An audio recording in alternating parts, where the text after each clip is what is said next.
Shalom Bethany City, shalom.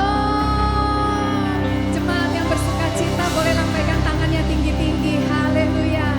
Saudara, saya merasakan sukacita yang sungguh luar biasa di tempat ini dan saya berdoa dimanapun saudara berada, dimanapun saudara menyaksikan siaran ini, saudara juga akan mengalami sukacita lawatan Tuhan yang luar biasa, amin saudara, amin.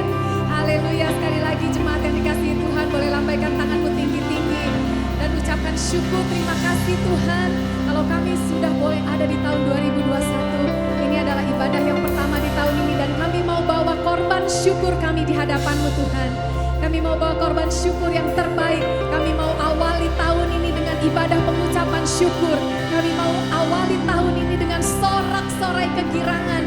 Sebab Allah kami adalah Allah yang dahsyat. Tuhan kami adalah Tuhan yang setia.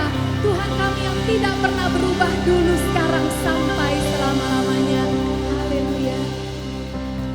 Oh, terima kasih Tuhan. Bapa, kami mengucap syukur untuk pagi ini Tuhan. Kalau kami boleh beribadah bersama-sama dalam keadaan yang sangat baik. Dan ini adalah ibadah kami pertama di tahun 2021. Kami hanya bisa berkata terima kasih Tuhan. Dan ini semua hanya karena anugerah-Mu Bapa. Engkau yang tidak pernah berhenti mengasihi kami. Engkau yang tidak pernah berhenti memegang kami dengan tangan kanan-Mu yang membawa kemenangan. Dan kami percaya Tuhan yang sama yang sudah menopang kami sepanjang 2020 akan juga menopang kami untuk tahun 2021 ini Tuhan. Dan kami percaya Engkau Allah Immanuel, Engkau Allah yang menyertai kami Tuhan. Sekalipun kami berjalan melalui air, kami tidak akan dihanyutkan. Sekalipun kami berjalan melalui api, kami tidak akan dihanguskan. Sebab ada Tuhan Allah Israel yang menopang kami. Terima kasih Tuhan. Dan kami mau awali ibadah ini Tuhan di dalam satu nama, yaitu nama Yesus Kristus Tuhan Raja kami. Boleh sekali lagi berikan tepuk tangan yang terbaik untuk Tuhan kita saudara. Haleluya. Saudara siap mengawali tahun ini dengan sukacita, dengan sorak-sorai? Yang siap lambaikan tanganmu tinggi-tinggi. Yang siap sorakan masuk hadiratnya dengan syukur. Masuk hadiratnya dengan hati bersyukur. Masuk gerbangnya dengan pujian. Bermazmurlah baginya, nyanyikan pujian baru. Bersukacita sekarang menyembah Dia. Masuk hadiratnya dengan hati bersyukur. Bawa korban syukurmu saudara. Bawa sorak-sorai. Puji Dia dengan tarif harian dan musik dan nyanyian. Bermazmurlah baginya, nyanyikan pujian baru. Bersukacita sekarang tinggikan Dia. Saat hati bersyukur dan jiwa pun bersuka, hadirat Allah nyata dalam pujian. Saat hati menyembah dan tanganmu terangkat, Tuhan hadir dalam pujianmu. Yang bersuka cita sorakan sekali lagi, lebih lagi kita masuk hadiratnya dengan syukur saudara, dengan sukacita. Hadiratnya dengan hati bersyukur.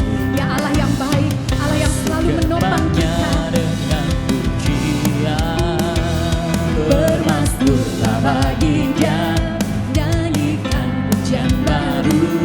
Bersukacita sekarang menyembah Dia. Mari masuk. Masuk hadiratnya dengan hati bersyukur. Masuk gerbangnya dengan pujian. Bermazmurlah bagi Dia, nyanyikan pujian baru. Bersukacita sekarang tinggikan Dia. Saat hati bersyukur dan jiwaku bersuka, hadirat Allah nyata dalam pujian. Saat hati menyembah dan tanganmu terangkat, Tuhan hadir dalam pujianmu. Sekali lagi bawa hati yang bersyukur.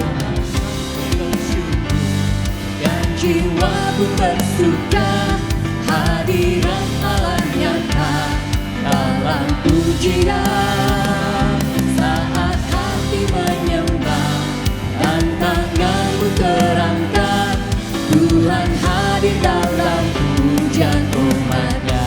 Sekali lagi bawa hatimu saudara. Saat hati bersyukur dan jiwaku bersuka, hadirat Allah nyata dalam pujian. Saat hati menyembah dan tanganmu terangkat, Tuhan hadir dalam pujian umat-Nya. Lebih lagi katakan, saat kami bersyukur, Hati bersyukur, hadirat-Mu nyata di tengah-tengah kami Tuhan. Sungguh kami rasakan kebaikan-Mu Tuhan. nyata dalam pujian. Saat hati menyembah dan tanganmu terangkat, Tuhan hadir dalam pujian umat-Nya.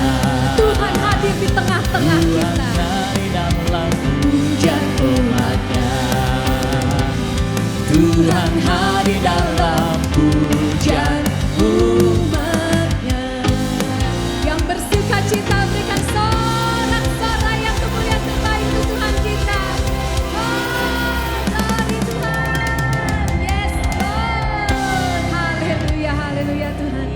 Sungguh kami merasakan sukacita-Mu di tengah-tengah kami Tuhan. Dan kami percaya pada saat kami menabur korban syukur kami di hadapan-Mu, kami percaya Engkau bertahta di atas puji-pujian dan sembah kami Tuhan. Dimuliakan, ditinggikan, diagungkan Engkau Bapa Allah yang setia di dalam kehidupan kami. Kalau kami menengok ke belakang Tuhan, Engkau sendirilah yang telah menyertai kami. Musim demi musim dalam kehidupan kami sudah berlalu, tapi Engkau Tuhan yang tetap sama dulu, sekarang, sampai selama-lamanya. Karena itu sudah layaklah kami bersyukur Tuhan. Sudah layaklah kami memuji-Mu. Sudah layaklah kami membawa hati kami dengan segenap jiwa, segenap kekuatan kami. Kami mau bermazmur bagi-Mu Tuhan. Terima kasih Allah. Thank you, Lord Jesus. You are forever in my life. You see me through the seasons. Cover me with your hands and lead me in your righteousness, and I look to you, and I wait on you. I sing to you, Lord, a hymn of love for your faithfulness to me. I'm carried in everlasting arms.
katakan, ini nyanyian rindu kami Tuhan, ini nyanyian cinta kami Tuhan. For your faithfulness to me. Kami memuji-Mu karena kesetiaan-Mu Tuhan. Kami memuji karena kemurahan-Mu dalam kehidupan kami Tuhan. You never let me go through evil.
wajahmu, angkat penyembahanmu. Kita berdiri di atas tanah yang kudus. We're standing on the holy ground. Angkat terus wajahmu, angkat penyembahanmu.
membacakan satu ayat di Yohanes 17.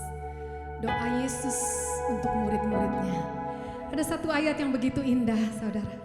Yesus berkata, "Ya Bapa, aku mau dimanapun aku berada, di sana murid-muridku berada." Dan itu sangat menyentuh hati saya, saudara.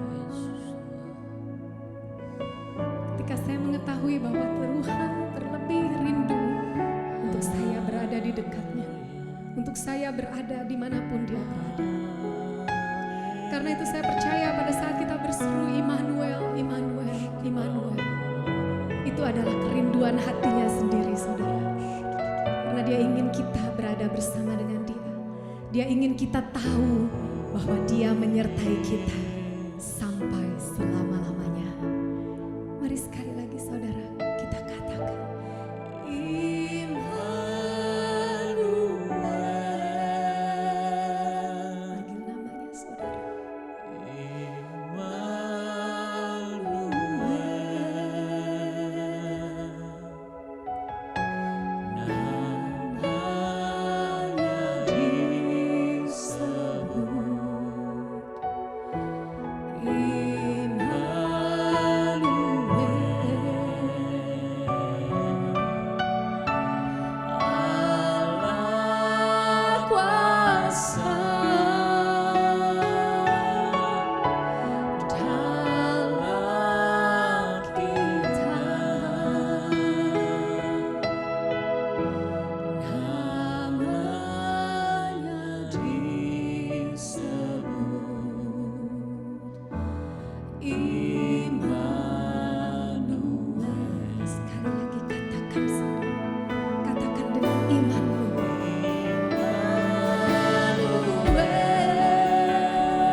Kemanapun engkau melangkah, apapun yang akan kau hadapi di tahun 2021 ini, ketahuilah bahwa dialah Allah Immanuel, God with us forever and ever.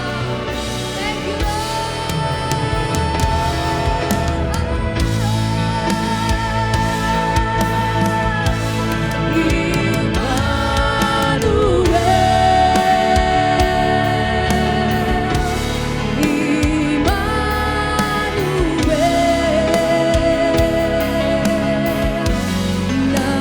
namanya di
hadapi di tahun 2021 ini, Tuhan berfirman, jangan takut. Diamlah dan ketahuilah bahwa akulah Tuhan. Akulah Tuhan Immanuel, Allah beserta dengan engkau selama-lamanya. Terima kasih Tuhan, terima kasih. Terima kasih Bapa, terima kasih Tuhan. Kami percaya Tuhan, tahun ini pun akan menjadi tahun yang hebat, menjadi tahun yang penuh sukacita. Tahun ini pun akan menjadi tahun yang penuh dengan kemenangan, tahun yang penuh dengan mujizat, tahun yang penuh dengan kesaksian-kesaksian tentang perbuatan-perbuatan-Mu yang ajaib. Terima kasih Tuhan, terima kasih Bapa, terima kasih. Tuhan, kami tahu Bapa, kalau mungkin di tahun 2020 kami mungkin jauh, ada sebagian dari kami mungkin yang terlena, yang kami terlupa dan kami menjauh dari-Mu. Tapi kami percaya Tuhan memberikan kesempatan yang baru untuk tahun 2021 ini.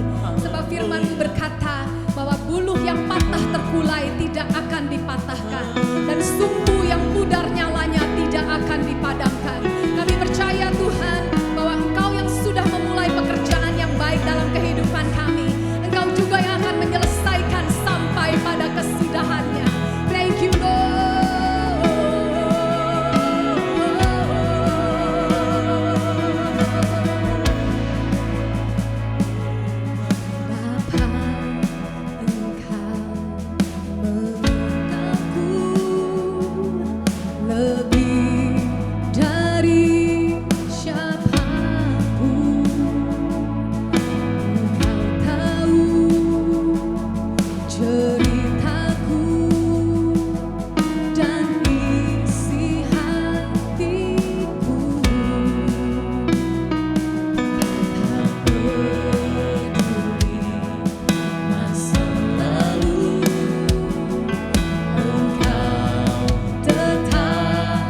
hadirat-Mu yang sudah menguatkan kami, mengingatkan kami bahwa tahun ini pun akan menjadi tahun yang luar biasa untuk kami. Sebab kami berjalan bersama dengan Allah yang dahsyat, Allah perkasa, dan namanya adalah Yesus Kristus Tuhan Immanuel. Terima kasih Tuhan. Sebentar kami akan duduk diam mendengarkan firman-Mu. Kami percaya setiap benih firman yang ditabur akan menemukan tanah yang terbaik di hati kami. Berakar, bertumbuh, berbuah, dan buah-buahnya dinikmati oleh orang banyak dan nama-Mu dipermuliakan.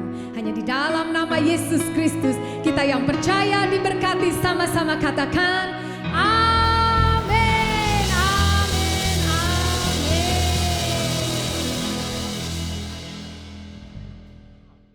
Glory to God. Terima kasih worship team. Shalom saudara-saudara dikasih Tuhan. Hari ini adalah minggu pertama bulan Januari tahun 2021. Akhirnya kita sampai juga ke tahun yang baru. So Happy New Year everyone. Selamat tahun baru buat kita semua. Tentunya kita semua bersyukur Tuhan telah membawa kita ke tahun yang baru. Melewati tahun 2020 yang mungkin bisa dikatakan penuh ups and down. Banyak hal-hal yang terjadi. Tapi kita punya Tuhan yang setia. Sehingga tahun ini, hari ini, saat ini kita boleh berada di sini dalam keadaan yang baik. Oh haleluya. Saudara-saudara yang dikasih Tuhan, saya atas nama seluruh tim pengembalaan ingin menyambut jika ada saudara yang baru pertama kali mengikuti ibadah Bethany Sydney secara online. Kami ingin menyambut saudara. Kami bersyukur saudara boleh join dengan kami dan kami akan terus berada setiap minggu jam 9.30 pagi. Tentunya saat ini masih secara online. Nah mungkin saudara ada yang bertanya-tanya, mengapa kita harus kembali ibadah secara online? Bukankah kita setelah melakukan ibadah onsite selama 6 kali? Nah seperti kita tahu ada banyak peraturan baru yang diterapkan oleh pemerintah setempat yang membuat kita tidak bisa melakukan ibadah onsite sehingga kita kembali melakukan ibadah secara online. Tapi pertanyaan sampai kapan? Tentunya itu juga sama-sama kita masih terus berharap untuk keadaan membaik dan segera membaik. Tapi yang jelas kita akan menunggu sampai tercapai zero local transmission selama 7-14 hari. Lalu kita pasti akan kembali melakukan ibadah secara onsite seperti yang telah kita lakukan. Meskipun dengan pembatasan 4 square meter per one person dan no singing in the church, kita akan tetap kembali melakukan ibadah secara onsite. Begitu zero local transmission tercapai antara 7-14 hari. So, mari kita berdoa dan berharap terus untuk yang terbaik.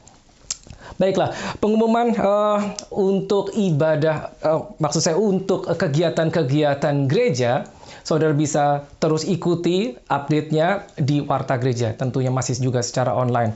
Nah, FA saya percaya juga ini akan dilakukan secara online karena baru-baru ini ada peraturan baru, restriction baru yaitu hanya 5 visitor saja di dalam rumah. Dan ini menyebabkan mungkin FA harus kembali melakukan kegiatan secara online. Nah, saudara silahkan ikuti, mungkin bagi yang baru, informasi silahkan ikuti di Warta Gereja maupun saudara bisa mengakses informasi melalui website gereja juga sosial media baik Facebook maupun Instagram. Baiklah saudara, mari kita sama-sama saat ini memberi untuk pekerjaan Tuhan. Ini saatnya untuk memberi. Mari kita berdoa. Terima kasih Tuhan buat kesetiaan-Mu atas setiap kami melalui tahun-tahun ini. Dan saat ini kami mau menabur untuk pekerjaan Tuhan. Kami percaya Engkau adalah Tuhan yang setia, Engkau tidak pernah berhutang. Dan kami percaya karena Engkau telah melakukan, Engkau telah mengembalikannya 30, 60, bahkan beratus-ratus kali lipat ganda. Terima kasih Tuhan, kami menabur dengan penuh sukacita. Glory to God. Haleluya. Nah saudara, seperti biasa minggu pertama kita akan masuk ke dalam perjamuan kudus. Saudara boleh siapkan roti dan anggur maupun jus dan crackers yang akan dipakai untuk perjamuan kudus. Nah perlu saya ingatkan kembali bahwa perjamuan kudus ini bukan sesuatu yang kita lakukan hanya sebagai rutinitas. Nah kita perlu tahu dan kita perlu memiliki understanding yang benar tentang perjamuan kudus. Karena dengan memiliki understanding yang benar, pengertian yang benar itu yang akan membedakan hasilnya. Nah kita melakukan ini untuk mengingat Yesus. Seperti Yesus bilang, lakukanlah ini sebagai peringatan akan aku. Mengingat Yesus. Apa yang diingat saudara? Apa yang telah dia lakukan? Untuk kita bisa sampai ke titik ini, hari ini, saat ini, dalam keadaan yang baik. Kalau kita tengok kiri kanan, atau kita lihat ke diri kita dalam keadaan yang baik. Untuk sampai ke tahap ini, seseorang harus mati saudara. Yesus harus mati untuk kita.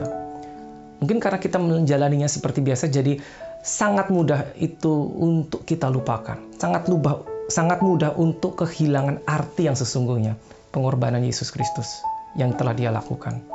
Makanya Yesus bilang, lakukanlah ini sebagai peringatan akan aku. Kita selalu mengingat, Yesus, Engkau lakukan ini sehingga aku bisa berada saat ini di tempat ini dalam keadaan yang baik karena Engkau telah mati buat aku. Engkau telah mencurahkan darah-Mu.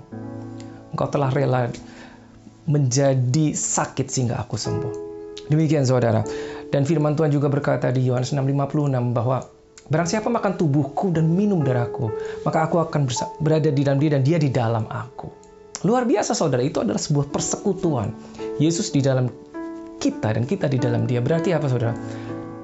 Persekutuan.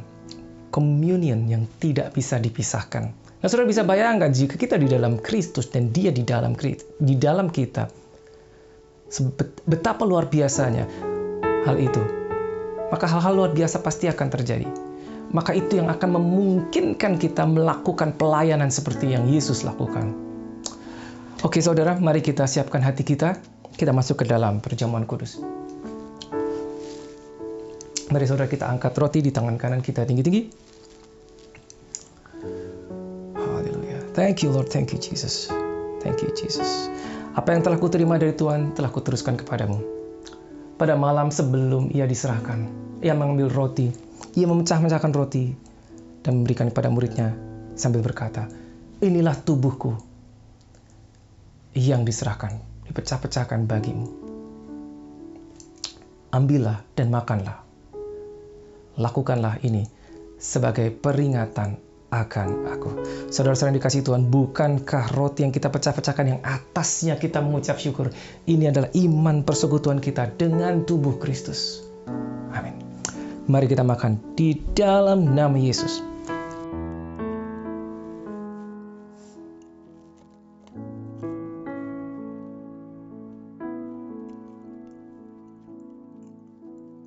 Oh, thank you Jesus. Thank you Jesus. Mari saudara kita angkat cawan di tangan kanan kita tinggi-tinggi. Oh, thank you Lord. Demikian pula setelah makan Ia mengambil cawan, memberikan kepada muridnya, mengucap syukur dan berkata, cawan ini adalah perjanjian baru di dalam darahku. Darahku yang telah ditumpahkan, dicurahkan bagi semua orang untuk pengampunan dosa. Ambillah dan minumlah. Sebab setiap kali engkau makan roti ini dan minum dari cawan ini, engkau memperingati kematian Kristus sampai Ia datang kembali. Lakukanlah ini sebagai peringatan akan aku. Saudara-saudara yang terkasih, bukankah cawan yang atasnya kita mengucapkan syukur adalah iman persekutuan kita dengan darah Yesus? Amin. Mari kita minum dalam nama Yesus.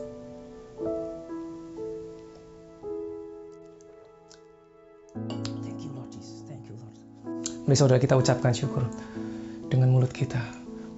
Oh, lift up your voice. Oh, thank you Lord Jesus. Thank you Lord Jesus. Thank you Lord Jesus. Thank you Lord Jesus. Terima kasih Tuhan Yesus untuk pengorbananmu, untuk apa yang telah Kau berikan atas kami, apa yang telah Kau buat atas kami. Kami mengucap syukur Tuhan Yesus. We have received whatever that you've done. Kami menerima segalanya Tuhan dari Engkau.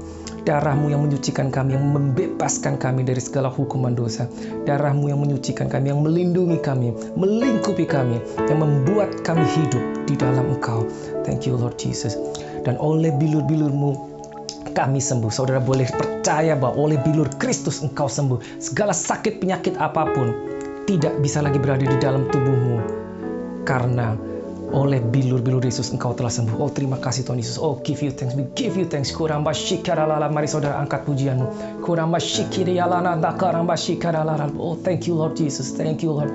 Kuramba shikirayata karambalana rata shikaralala. Haleluya, haleluya. Thank you Jesus. Jesus. Jesus. Thank you, Jesus. It's only by your grace that I could live today. Forever I will praise your name. Forever I will praise your your name. Oh, glory to God, glory to you, Lord Jesus. Terima kasih Tuhan Yesus. Haleluya, amin. Baiklah saudara, sebelum kita masuk ke dalam kebenaran firman Tuhan, mari kita siapkan hati kita. Dan firman-Nya hari ini akan dilayani oleh hamba-Nya. Saya percaya ini tidak asing lagi. Saya boleh mengatakan dia adalah seorang hamba Tuhan yang setia, yang memiliki kapasitas hati yang luar biasa. Mari saudara kita siapkan hati kita menerima kebenaran firman Tuhan. Mari kita sambut firman yang dilayani oleh co-pastor kita, Pastor Firmanto. God bless you all. Shalom saudaraku yang dikasihi Tuhan, puji Tuhan. Sekali lagi saya mengucapkan selamat tahun baru 2021, waktu yang indah untuk kita bisa bersekutu, dan terima kasih buat tim Praise and Worship yang sudah mengangkat pujian dan menyembah Tuhan dengan kemuliaannya yang luar biasa Tuhan nyatakan buat kita. Kita akan berdoa terlebih dahulu sebelum kita masuk dalam kebenaran firman Tuhan. Saudaraku yang dikasihi Tuhan, Bapa terima kasih. Kami bersyukur untuk kesempatan pagi hari ini. Minggu pertama di tahun 2021, kami boleh mengawal ibadah ini bersama dengan Engkau Tuhan. Kami boleh mengangkat pujian, kami boleh mengucap syukur kepadamu. Dan waktunya untuk Engkau berbicara atas kami. Nyatakan kerinduan-Mu atas kami Tuhan, nyatakan kehendak-Mu atas kami. Kami membutuhkan Engkau Tuhan.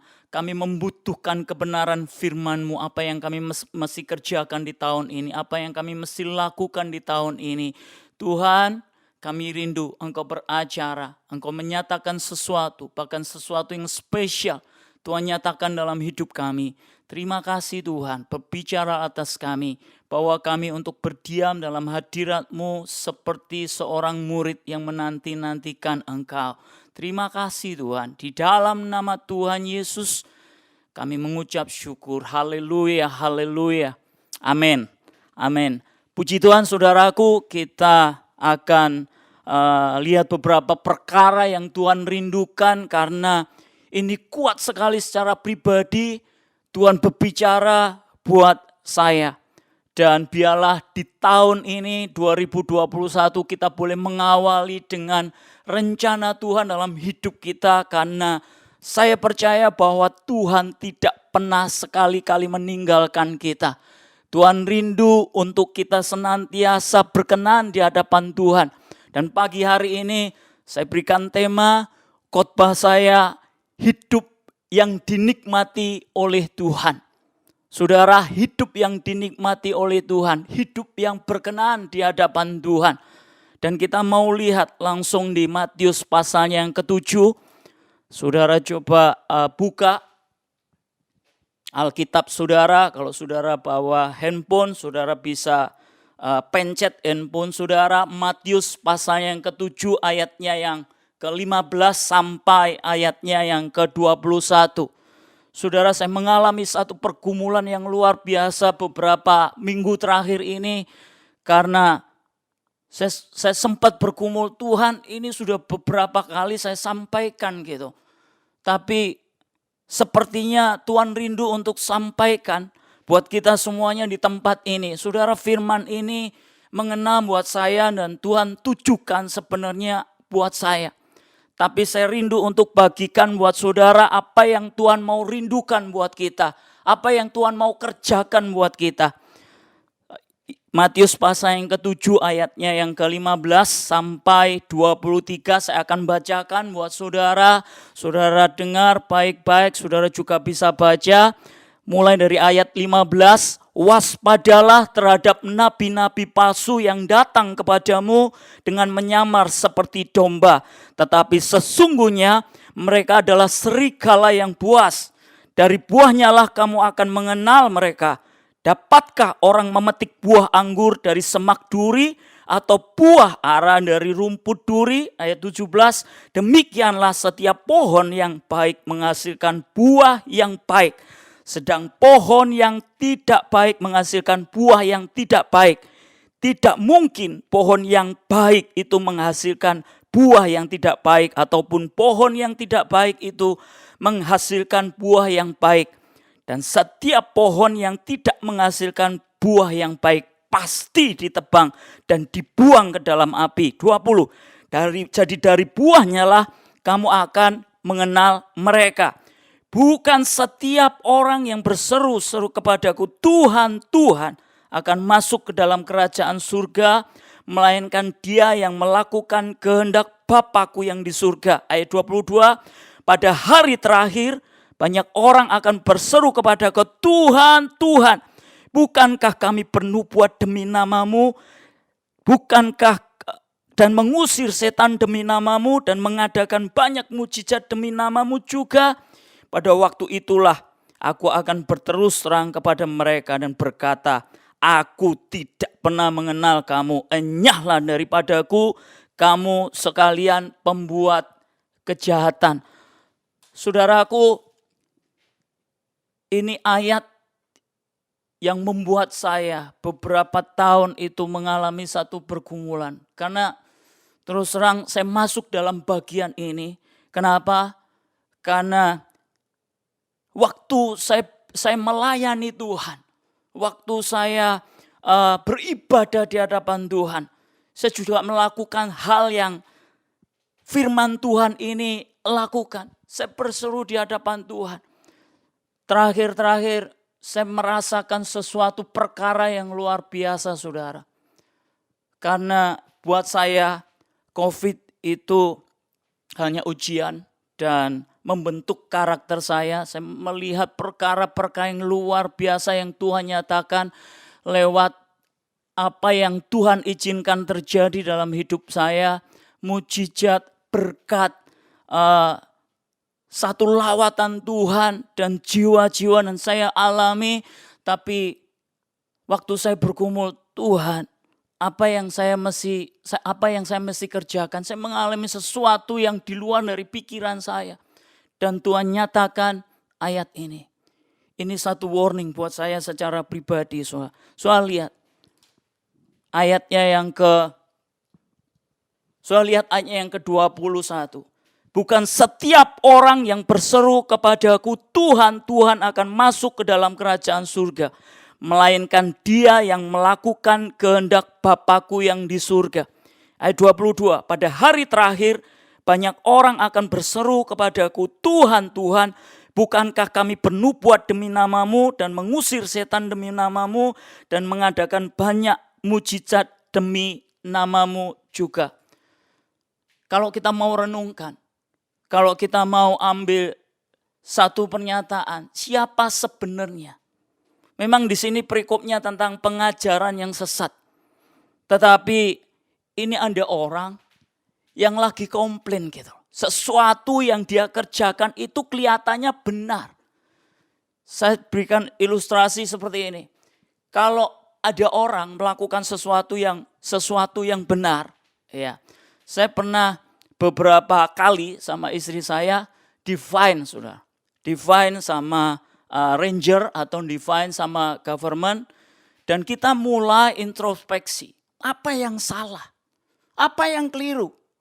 Waktu kita cek, ya, waktu kita telusuri, nggak ada yang keliru, nggak ada yang salah. Dan ini kelihatannya mengada-ngada. Dan kita sempat komplain ke ranger dan kita merasa bahwa diri kita benar, ya, merasa saya lakukan itu nggak ada yang salah. Dan saya argue, tapi faktanya ranger jelaskan, ini kesalahanmu, ini kesalahanmu. Saya nggak tahu, so. Dan intinya akhirnya saya divide. Dan saya terima, karena memang saya nggak tahu. Nah, saudara, ini orang, ini pribadi yang komplain itu merasa bahwa dirinya benar. Tuhan, saya sudah melakukan perkara-perkara yang luar biasa. Saya sudah mengadakan mujizat, saya sudah menyembuhkan orang sakit. Saya sudah bernubuat demi namamu. Soalnya kalau lihat di sini, bukan demi kuasa yang lain, tapi demi nama Tuhan. Tuhan Yesus. Tapi kenapa waktu dia nyatakan itu, saya sudah bekerja untuk Tuhan. Saya sudah melakukan sesuatu yang kelihatannya terbaik buat Tuhan. Tapi faktanya, kenapa engkau tolak? Ini hari-hari terakhir. Dan Tuhan bilang pada hari terakhir. Ya, pada zaman dan masa-masa terakhir. Aku akan berterus terang kepadamu. Saya tidak mengenal engkau. Enyah dari hadapanku. Mengenaskan.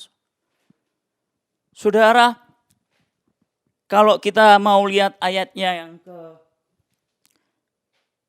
23. Pada waktu itulah aku akan berterus terang kepada mereka dan berkata, aku tidak pernah mengenal kamu. Sebenarnya Tuhan itu mengenal kita. Tapi arti dari mengenal itu lebih ke arah menikmati. Tuhan itu tidak menikmati orang ini. Tuhan tidak menikmati apa yang dikerjakan oleh pribadi ini. Dari kata genosko, ya kalau Ibraninya itu yadah, jadi tentang menikmati. No. Jadi saudara, Tuhan merasakan bahwa kita itu nggak bisa dinikmati. Dan saya berikan perikop dan tema firman Tuhan pagi hari ini, hidup yang dinikmati Tuhan. Jangan sampai kita menikmati kuasa dan mujizat dan berkat Tuhan, tetapi kita tidak dinikmati Tuhan. Saudara, kita mengenal Tuhan dan kita tahu Tuhan, tapi pertanyaannya, apakah kita dinikmati oleh Tuhan? Tuhan kenal semua orang. Tuhan tahu kedalaman hati kita.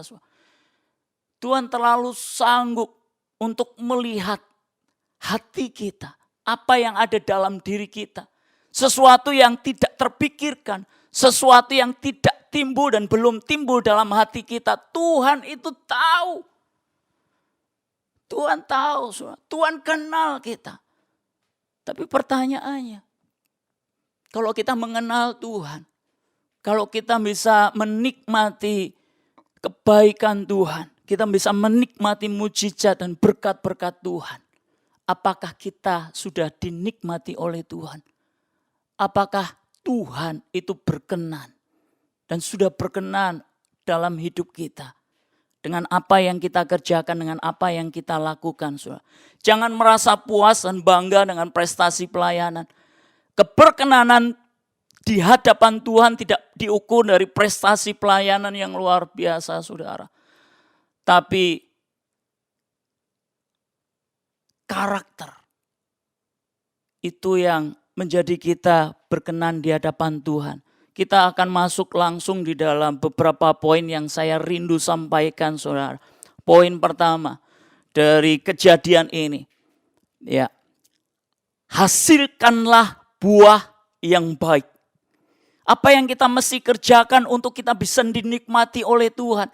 Apa yang kita mesti lakukan untuk kita bisa berkenan di hadapan Tuhan?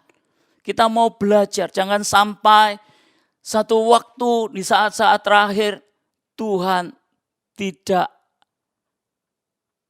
menikmati apa yang kita kerjakan. Tuhan tidak berkenan dengan apa yang kita lakukan. Apa yang kita mesti kerjakan? Yang pertama, poin yang pertama yang saya perlu sampaikan, hasilkanlah buah yang baik. Saudara bisa baca di ayatnya yang ke-17.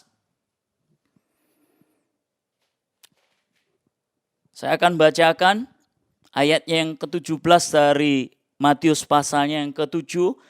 Demikian setiap pohon yang baik menghasilkan buah yang baik.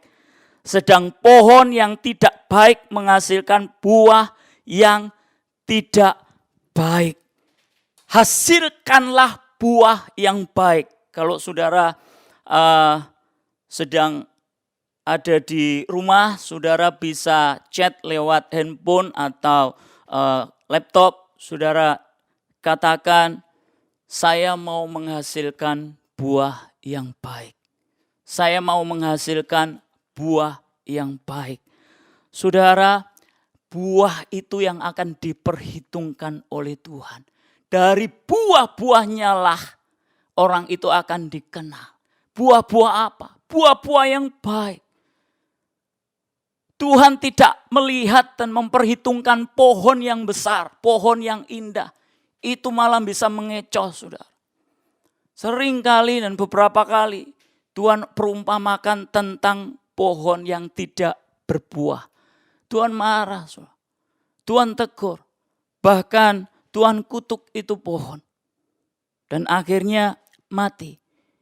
Tuhan rindukan untuk setiap anak-anak Tuhan itu berbuah. Bukan cuman seperti pohon yang indah. Bukan cuman seperti pohon yang kekar, kuat, besar. Tetapi tidak ada buahnya. Bahkan tidak menghasilkan buah yang baik. Tuhan nantikan untuk kita bisa menghasilkan buah yang baik. Ya, saudara, buah-buah apa yang dimaksud oleh Tuhan? Buah pertobatan. Bagaimana dengan pertobatan kita? Bagaimana dengan apa yang kita sudah kerjakan setelah kita mengenal Kristus, setelah kita mengenal Yesus? Soal lihat di Galatia pasal yang kelima ayat 25. Itu buah-buah pertobatan yang kita tahu ada 9, yaitu kasih, sukacita, damai sejahtera, kesabaran, kemurahan, kebaikan, kesetiaan, kelemah lembutan, penguasaan diri. Kita mau lihat apakah itu sudah kita kerjakan di hadapan Tuhan. Bagaimana dengan karakter kita? Tuhan tidak hanya sekedar melihat kita ada di gereja menyembah Tuhan, berseru di hadapan Tuhan. Tetapi banyak orang itu melihat sikap hidup kita. Karena sesungguhnya kita itu banyak hidup di luar dari gedung gereja, saudara. Kita banyak melakukan pekerjaan dan beraktivitas dengan orang lain, dengan rekan kerja kita, dengan saudara-saudara kita.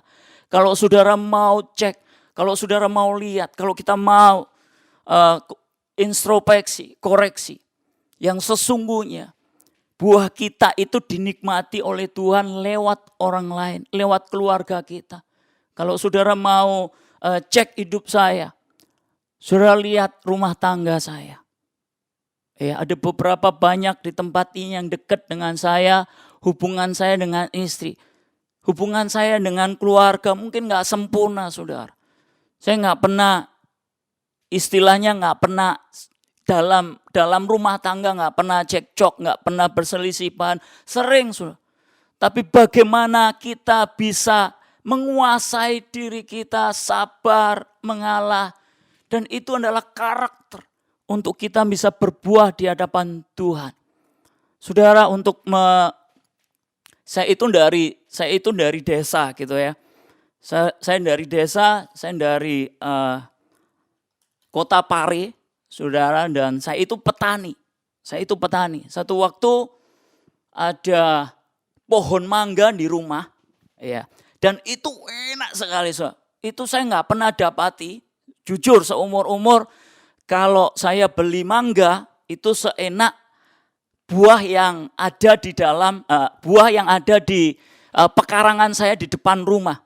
Dan tiap saudara saya itu dapatkan buah itu, ya, mereka tanya, siapa yang nanam ini? Siapa yang menanam bibit atau benih ini? Siapa yang pelihara? Dan hampir semuanya itu mengaku, saya. Tapi saya ingat waktu kecil, saya itu suka main air. Dan setelah itu saya nemu satu bibit dan saya tanam itu sambil main-main. Dan setelah itu saya lihat beberapa bulan berikutnya itu tumbuh kecil dan hampir mati. Dan saya ingat benar bahwa kelihatannya di tempat yang sama. Saya cuma bilang dan saya cerita, ini saya pernah tanam waktu main-main dan akhirnya mau mati dan akhirnya berbuah. Nah, saya lihat kalau buahnya baik, buahnya enak, bisa dinikmati. Pada ngaku-ngaku, pada berebutan. Oh, ini Ini bukan cuman sekedar menikmati. Tapi yang dipertanyakan, siapa yang nanam ini? Ini bibit dari mana? Kok bisa enak buahnya, bisa dinikmati. Dan semuanya suka. Saudara, dilihat dari buahnya. Dilihat dari hasilnya. Apakah kita sudah menghasilkan buah yang baik? Itu yang Tuhan mau rindukan. Apakah kita sudah sabar? Apakah kita sudah murah hati? Satu waktu Tuhan izinkan satu perkara, saudara. Beberapa bulan yang lalu, mungkin 2 bulan yang lalu, waktu saya di tengah-tengah pandemi, saya rasakan lawatan Tuhan, jamahan Tuhan, mujizat Tuhan. Perkara-perkara yang luar biasa, orang sakit disembuhkan, orang yang mengalami masalah diselesaikan, dan saya mengucap syukur karena Tuhan izinkan itu untuk saya lihat dan saya bisa alamin gitu buat setiap jemaat, beberapa jemaat yang ada. Tapi satu waktu saya percaya Tuhan izinkan untuk menguji hati saya. Satu waktu istri saya itu membangunkan saya karena itu jam 7 gitu, jam 7 malam atau jam 8. Dan dia bilang ini ada orang mendadak untuk kita bisa layani ke airport. Jadi ke international airport. Kenapa? Kok malam-malam? Jadi ceritanya ada telepon. Saya juga nggak tahu, istri saya juga nggak tahu ini orangnya itu siapa. Jadi ada nenek-nenek umur 70 tahun, dia kena sakit kanker. Setelah itu dia harus pulang ke Indonesia karena itu sudah akut sekali. Jadi fasenya itu sudah akut dan dokter sudah angkat tangan. Jadi menyerahkan ke keluarganya. Tetapi di Darwin. Jadi tempatnya itu di Darwin. Dia harus transit ke Sydney. Dan setelah itu ke Jakarta. Dan setelah itu ke Surabaya. Dan saya nggak tahu itu. Ya, istri saya cuman ayo berangkat. Wah tapi udah malam gitu, kapan datangnya? Katanya sih datangnya jam 10 atau jam 11. Tapi waktu saya berangkat di sana, oke lah. Saya sudah capek sudah karena bekerja seharian dan urus anak-anak. Dan istri saya juga akhirnya berangkat di sana. Sudah tahu kita menunggu 1 jam lebih delay karena mestinya jam 10 datangnya jam 11. Sampai saya tidur di sofa, pindah 2 kali. Seteler gitu loh. Saya capek dalam hati, Tuhan capek gitu. Tuhan ini nunggu lagi. Singkat cerita, ini nenek-nenek ini datang sama orang embassy, ya, orang kansel.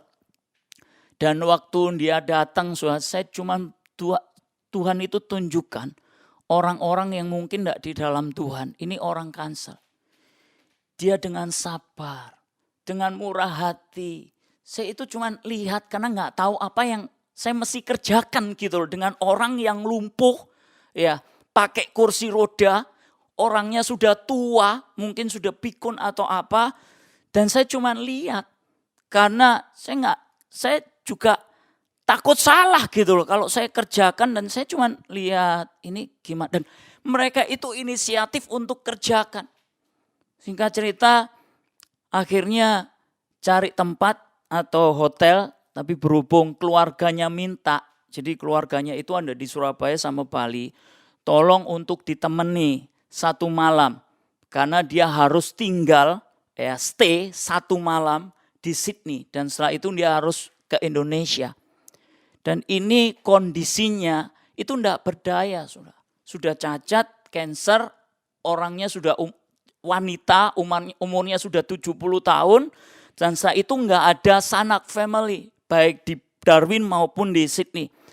Dan akhirnya kita dapat kamar, tapi berhubung kita harus temani, berarti harus pindah ke kamar yang lainnya. Jadi kita extend ke kamar, 2 kamar. Dan waktu kita masuk ke 2 kamar itu, istri saya melayani ini ibu yang sudah tua ini tadi, dan waktu dia mau ke toilet itu nggak bisa apa-apa. karena bukan disable punya. Dan akhirnya kita kewalahan untuk ngatasi dan kita harus pindah ke kamar yang ada fasilitinya untuk disable. Akhirnya pindah lagi dan itu waktu.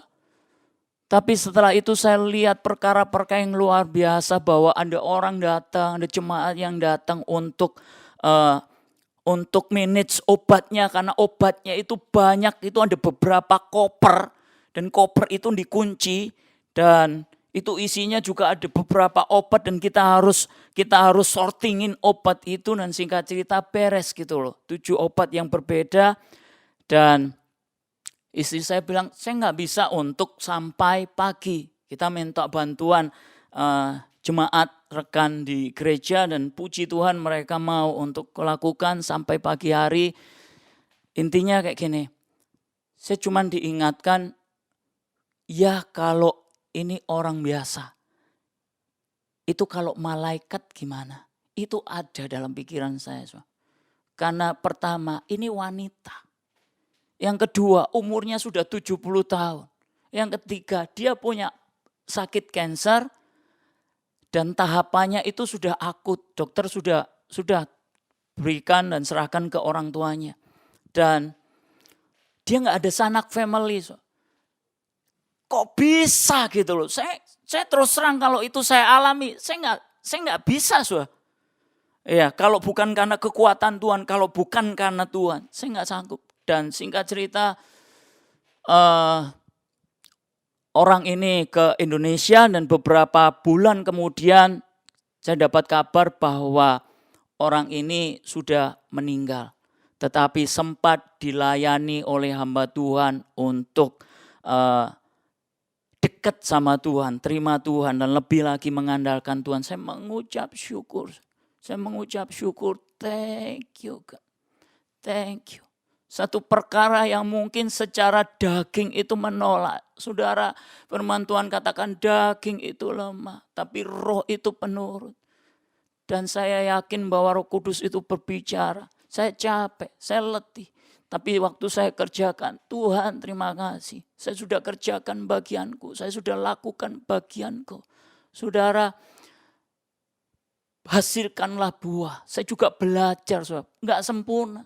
Saya sendiri bergumul, Tuhan apakah Engkau nikmati dalam hidup saya? Apakah Engkau menikmati hidup saya? Saya belajar perkara ini. Sekarang kita akan masuk dalam poin yang kedua, saudara. Yang saya mau sampaikan bahwa poin yang kedua di ayat yang ke-21, melakukan kehendak Bapa. Saya akan bacakan ayat 21 dari Matius pasal yang ke-7. Bukan setiap orang yang berseru kepadaku, Tuhan, Tuhan akan masuk ke dalam kerajaan surga, melainkan dia yang melakukan kehendak Bapakku yang di surga. Saudara, ini perintah Yesus. Ini dengan jelas dan tegas. Bukannya orang yang berseru Tuhan, Tuhan. Tetapi sesungguh yang melakukan kehendak Bapa. Kenapa, saudara? Karena Yesus sendiri itu memberikan contoh untuk mengerjakan kehendak yang Bapa rindukan dalam hidupnya. Soal lihat waktu pergumulan Yesus di Taman Getsemani. Saat dia berdoa. Dia katakan, Tuhan, Bapa, kalau boleh, lalukanlah cawan ini daripadaku. Kalau boleh, saya nggak melakukan pekerjaan ini. Lalukanlah Bapa. Tapi kehendakmu yang jadi. Kehendakmu yang jadi. Keinginan Yesus untuk tidak mengerjakannya. Karena dia tahu apa yang akan terjadi di depan. Dia bukan mati untuk dirinya sendiri, tetapi dia mati memikul beban dunia. Memikul beban setiap orang. Dan itu gak gampang. Itu pergumulan Yesus. Tetapi dia katakan kehendakmu yang jadi. Kehendak Bapa dia lakukan, dia kerjakan. Seperti pada waktu Yesus dicobai di padang gurun. 3 pernyataan iblis yang dinyatakannya. Setiap iblis katakan, kamu bisa merubah batu ini jadi roti. Ia katakan, firman Tuhan tertulis. Waktu iblis katakan, kamu bisa melemparkan diri dan akan ada malaikat yang menopang kamu. Dia hadik iblis itu, firman Tuhan tertulis. Pada waktu iblis membawa kepada satu tempat yang tinggi dan memperlihatkan kota. Kamu bisa menguasai kota ini. Kamu bisa memiliki dunia ini asal kamu menyembah. Dan dengan tegas Yesus mengadik firman Tuhan tertulis. Dan firman Tuhan itu adalah kehendak Bapa. Saudara, Yesus komitmen untuk melakukan kehendak Bapa. Bagaimana dengan anak-anak Tuhan? Tuhan rindukan untuk kita boleh melakukan kehendak Bapa. Apa kehendak Bapa? Firman Tuhan, saudara. Firman Tuhan. Jadi mari kita mau sama-sama. Tuhan, aku mau melakukan kehendak Bapa. Banyak kepentingan. Banyak urusan yang kita lakukan buat kehidupan kita, buat rumah tangga kita. Tapi dasari itu, apakah Tuhan sudah disukakan? Apakah itu dari Tuhan? Dan itu kehendak Bapa. Yang bisa memberikan pertimbangan adalah roh yang ada dalam diri kita. Itu yang akan memberikan pertimbangan dalam hidup kita. Tuhan, apa yang aku mesti kerjakan? Dengan kondisi seperti ini, dengan keadaan seperti ini. Lakukan kehendak Bapa. Yang ketiga, saudara, saya akan bawa saudara untuk menyeberang dalam satu kejadian yang kelihatannya itu bertolak belakang. Dari Matius pasal 7 ayat yang ke-15 sampai 23 tadi, saya akan bawa saudara ke Lukas pasalnya yang ke-23. Lukas pasal yang ke-23, ini poin yang ketiga yang saya rindu sampaikan. Yang kedua tadi melakukan kehendak Bapa. Yang ketiga, ya kita mau lihat di Lukas pasal yang ke-23 ayatnya yang ke-40, tapi kita akan baca mulai dari 39 ya sampai 43. Seorang dari penjahat yang digantung itu menghujat dia, katanya, "Bukankah engkau adalah Kristus? Selamatkanlah dirimu dan kami." 40. Tetapi yang seorang menegur dia, katanya, "Tidakkah engkau takut juga tidak kepada Allah, sedang engkau menerima hukuman yang sama? Kita memang selayaknya dihukum, sebab kita menerima balasan yang setimpal dengan perbuatan kita. Tetapi orang ini tidak berbuat sesuatu yang salah." Lalu ia berkata, "Yesus, ingatlah akan aku apabila engkau datang sebagai Raja." 43, perhatikan saudara. Kata Yesus kepadanya, "Aku berkata kepadamu, sesungguhnya hari ini juga engkau akan ada bersama-sama dengan aku di dalam Firdaus." Saudara lihat. Satu kondisi, satu kejadian yang sepertinya bertolak belakang dengan Matius 7 ayat 15 tadi yang sudah kita baca. Kalau orang tadi ngeklaim, ya, orang tadi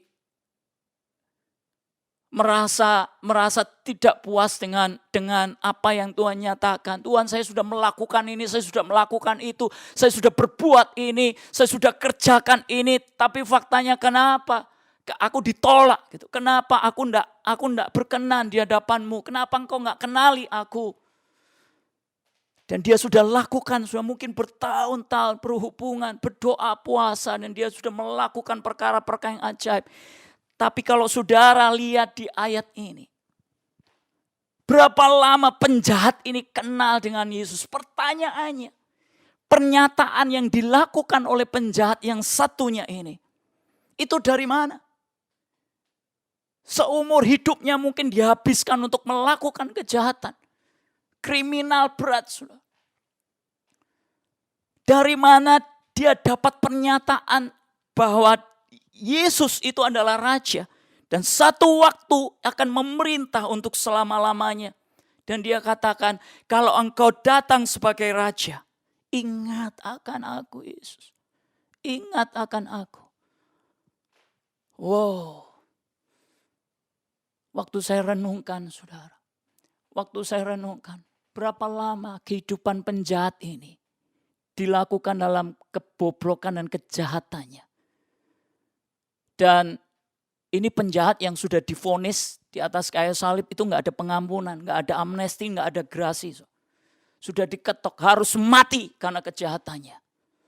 Seperti Yesus disalib, yang dipandang dunia itu salah, yang dipandang dunia itu tidak baik. Karena dia memikul tanggung jawab dosa dari seluruh dunia. Nah, saudara, perhatikan, ada pernyataan yang keluar. Ada dua penjahat, yang satunya, kalau engkau raja, selamatkan kami. Selamatkan aku dan selamatkan temanku. Dibela, ada pembelaan dari penjahat yang satunya. Tetapi yang saya lihat sikap yang luar biasa dari penjahat yang satunya. Dia tidak kompromi dengan kawannya. Dia tidak support kawannya. Iya benar raja. Kalau engkau bisa menyelamatkan diri, selamatkan kami juga berdua. Tidak. Dia tegur itu temannya. Kawan, kita itu sudah selayaknya dihukum karena kita melakukan kejahatan. Kita sudah berbuat dosa dan layak untuk terima hukuman ini. Tapi dia nggak melakukan kesalahan. Dia nggak jahat. Dia nggak melakukan sesuatu yang nggak baik, kriminal. Saudara, itu dinyatakannya.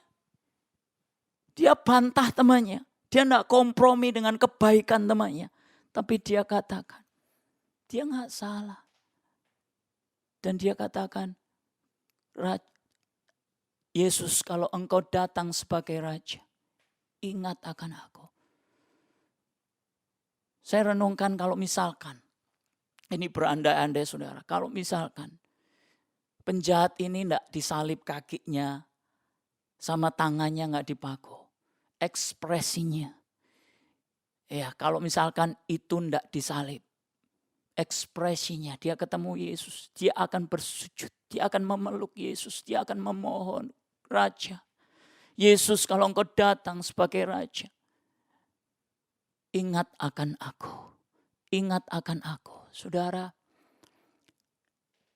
penjahat ini melakukan pertobatan yang luar biasa. Dia introspeksi diri. Saya percaya waktu detik-detik di mana sebelum ajal menjemputnya, sebelum akhir hidupnya, dia ada waktu beberapa saat untuk merenungkan, ya, untuk ambil waktu saat teduh, introspeksi diri apa yang selama ini saya sudah lakukan, salah atau benar, dan waktu dia ambil keputusan, dia katakan bahwa Yesus itu adalah Raja. Dan Tuhan lihat hati. Tuhan itu lihat kedalaman hati. Tuhan lihat motivasi, saudara. Tuhan nggak lihat masa lalu. Tuhan nggak lihat kejahatan. Tuhan lihat, tetapi finalnya, akhirnya, apa yang dinyatakan, nggak ada kesempatan lagi. Dan singkat cerita, Yesus katakan seperti ini. Dia nggak kasih janji. Dia nggak kasih janji. Tapi dia langsung kasih kunci. Dia langsung kasih pernyataan. Saat ini juga engkau bersama dengan aku di Firdaus. Dia nggak katakan nanti kalau kamu sudah meninggal, kamu sudah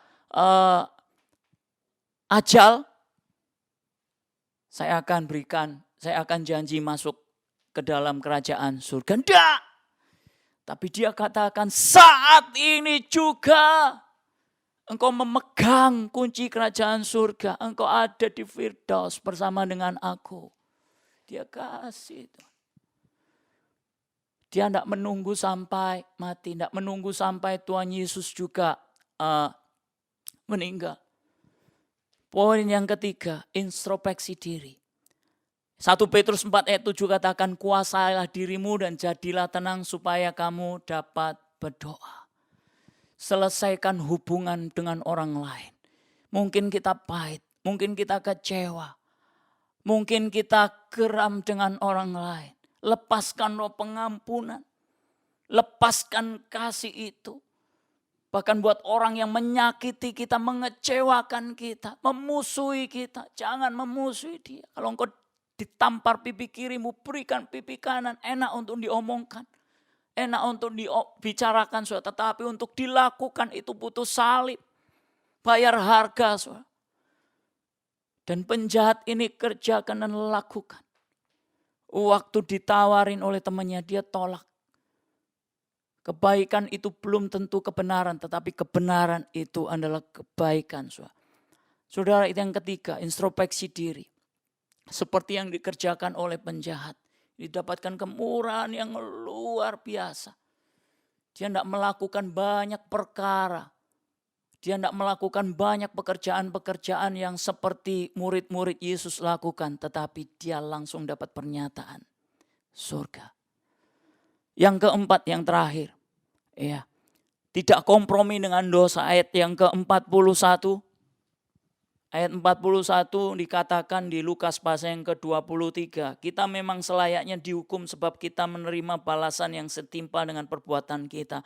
Tetapi orang ini tidak berbuat sesuatu yang salah. Kebaikan itu memang kelihatannya enak, saudara. Tetapi belum tentu benar. Apa yang dikerjakan oleh rekannya itu membela temannya yang satunya. Tetapi belum tentu itu menyelamatkan dirinya. Tapi waktu dia melihat Yesus. Waktu pengakuannya dinyatakan kepada Yesus. Dan pembelaan yang dia kerjakan dalam hidupnya bahwa saya bertobat. Saya mengakui dosa saya. Saya bersalah, saya bertobat dan melihat Yesus sebagai Raja. Itu yang menyelamatkan dia. Kita mau ambil waktu untuk saat teduh pagi hari ini. Dan kita mau merenungkan apa yang Tuhan rindukan dalam kehidupan kita. Jadilah hidup kita bisa dinikmati oleh Tuhan. Mari saudaraku, ambil waktu. Firman Tuhan boleh selesai, tetapi perkataan-perkataan dan pernyataan-pernyataan Tuhan. Ya, ibadah boleh selesai, tapi pernyataan-pernyataan yang dinyatakan oleh Tuhan akan terus berlanjut. Akan terus berbicara buat setiap kehidupan kita.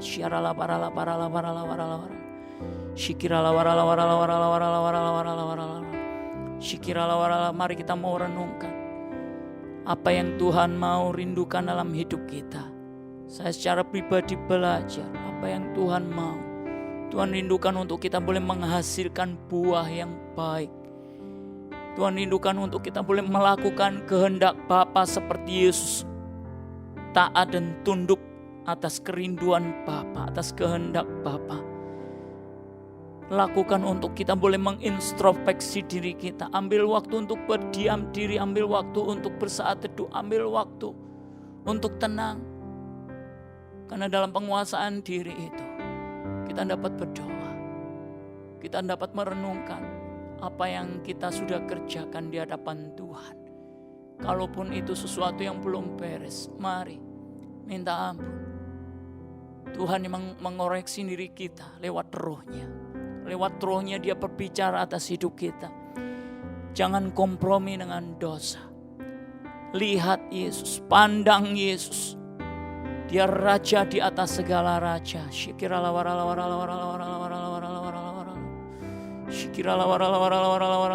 Bapa, terima kasih, kami bersyukur kepadamu untuk pagi hari ini Tuhan.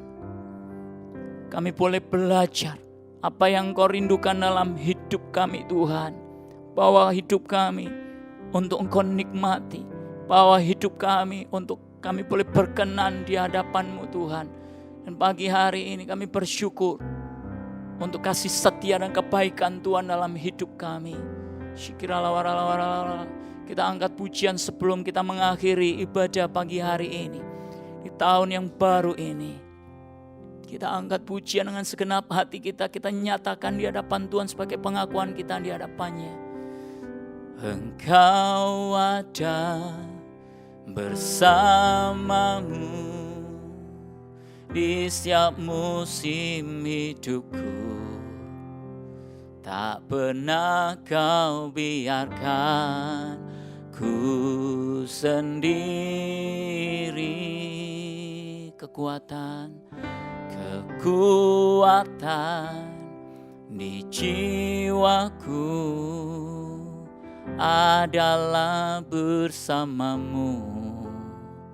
Tak pernah ku ragukan kasih-Mu bersamamu. Bersamamu Bapa, ku lewati semua perkenananmu yang teguhkan hatiku. Engkau yang bertindak, Engkau yang bertindak, memberi pertolongan. Anugerah-Mu besar berlimpah bagiku.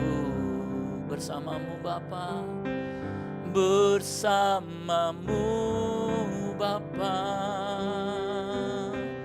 ku lewati semua perkenananmu yang teguhkan hatiku. Engkau yang bertindak, memberi pertolongan.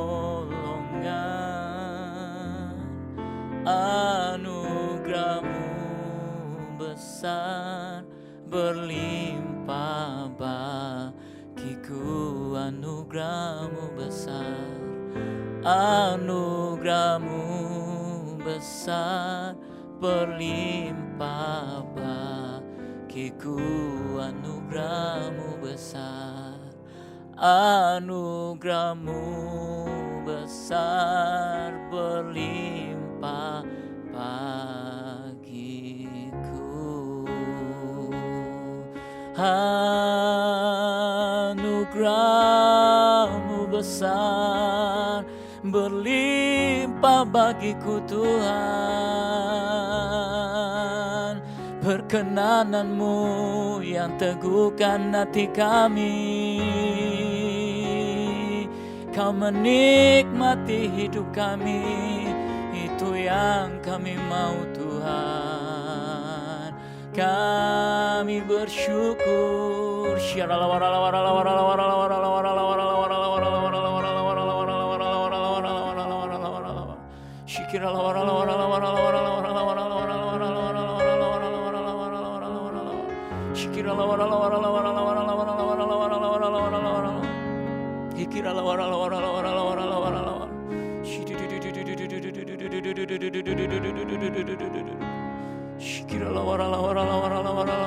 Nikmati hidup kami Tuhan, rasakan hidup kami, kecap setiap hidup kami Tuhan, walaupun itu hanya sedikit Tuhan. Kami mau hidup kami berkenan di hadapan-Mu. Kami bukan hanya menikmati kasih Tuhan, kami bukan hanya menikmati mujizat dan berkat-Mu, tapi biarlah Engkau boleh menikmati hidup kami Tuhan. Kami boleh menghasilkan buah, kami boleh melakukan kehendak Bapa. Kami boleh mengintrospeksi diri kami. Kami boleh mengoreksi diri kami atas segala dosa kesalahan kami Tuhan. Kalau itu gak benar, mari Tuhan perbarui hidup kami, pulihkan hidup kami, sehingga kehidupan kami tidak kompromi dengan dosa. Kami memandang kepadamu sepenuhnya Tuhan. Di akhir ibadah pagi hari ini Tuhan, kami gak mau lewatkan dengan percuma, tapi kami mau kerjakan dan kami mau komit untuk lakukan bagian yang Kau rindukan itu. Mari saudaraku yang dikasihi Tuhan, buka tanganmu, angkat wajahmu di hadapannya.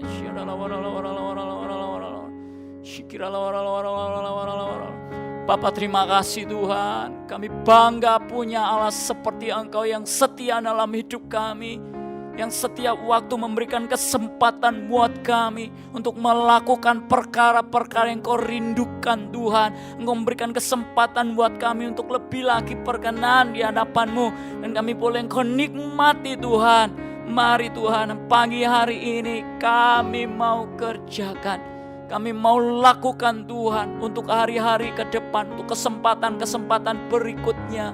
Bapa, terima kasih Tuhan untuk apa yang kami boleh kerjakan di ibadah pagi hari ini.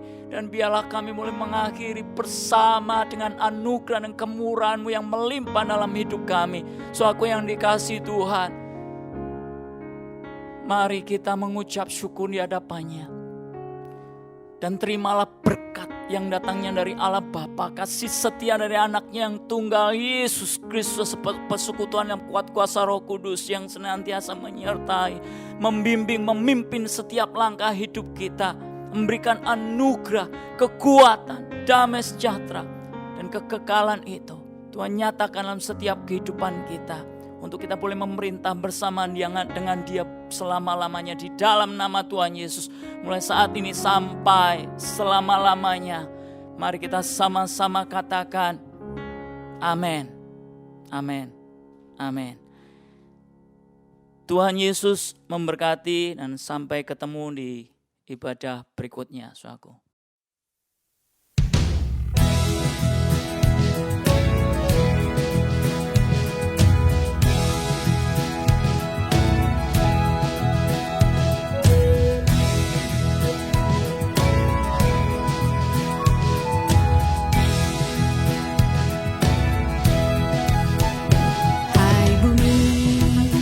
Bernyanyilah bagi Tuhan Raja kita, angkatlah suaramu, puji dan tinggikan Dia. Sungai-sungai bertepuk tangan dan bukit-bukit pun bersorak, gunung dan lembah pun bersuka, semua ciptaan memuji. Pengasih setia, mulia pengampun, kudus, kuduslah Tuhan. Dahsyat, perkasa, ajaib, sempurna, kudus, kuduslah Tuhan. Pengasih setia, mulia pengampun, kudus, kuduslah Tuhan. Dahsyat, perkasa, ajaib, sempurna, kudus, kuduslah Tuhan.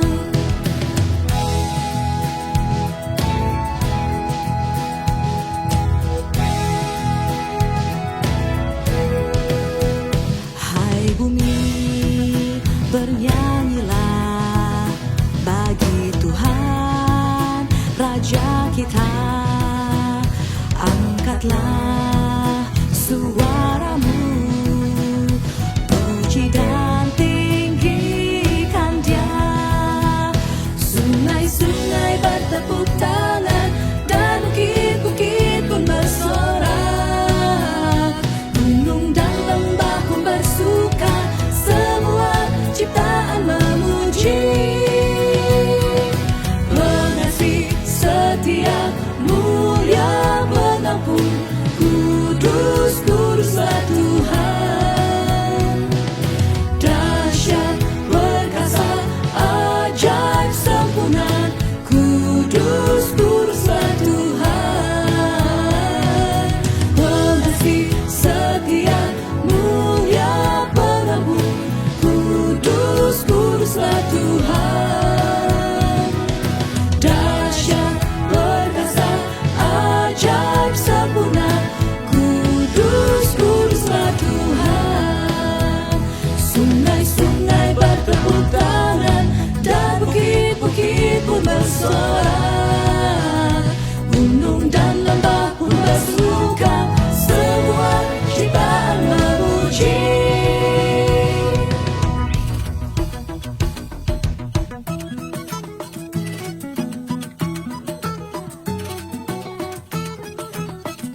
yang